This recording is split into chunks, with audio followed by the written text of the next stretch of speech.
बखर व नवाई इलाका जात में बारिश ने तबाही मचा दी। बारिशों से मुतअद्दिद इलाकों में मकानात, चार दीवारियां जमीन बोस हो गईं। मूंगी की फसल तबाह, मवेशियों में लंपी स्किन की बीमारी फैल गई।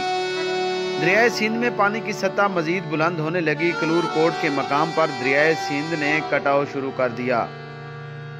यूसी ढांडला, हमूवाला, बेट बोगा के इलाकों को हाई अलर्ट जारी। 3,66,000 क्यूसेक पानी का रेला दरियाए सिंध में गुजर रहा है। Deputy commissioner Khurram Shahzad revenue अफसरान, रेस्क्यू 1122 इरिगेशन अफसरान के हमरा कच्चे के इलाके पहुंच गए। दरियाए सिंध में पानी का जायजा लिया। सुपर बंद और बारिश से तबाह होने वाले मकानात और चार दीवारियों का जायजा लिया। फसलात का भी जायजा लिया। इस मौके पर रेवेन्यू अफसरान को सर्वे करने का हुक्म जारी किया।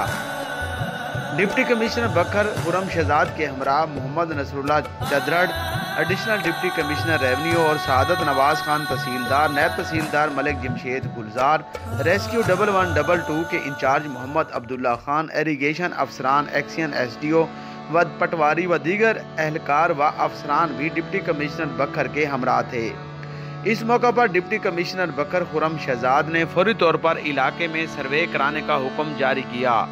इस मौके पर डिप्टी कमिश्नर खुरम शहजाद ने कहा है कि लंपी स्किन की बीमारी को कंट्रोल करने के लिए लैब स्टॉक मुतासरा इलाकों में जाकर कैंप लगाएं, हिफाजी वैक्सीन लगाएं।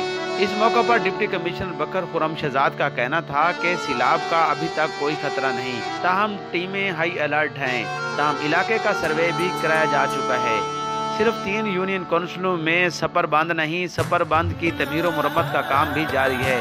जिन इलाकों में सपर बंद दरिया सिंध के किनारे नहीं, वहां पर इमदादी टीमें मौजूद रहेंगी। किसी भी हंगामी सूरत हाल से निपटने के लिए डिस्ट्रिक्ट इंतजामिया पूरी तरह मुतहरिक है। कैमरा टीम के हमरा मोहम्मद असलम बलोच, 12 न्यूज़ नेटवर्क, बखर।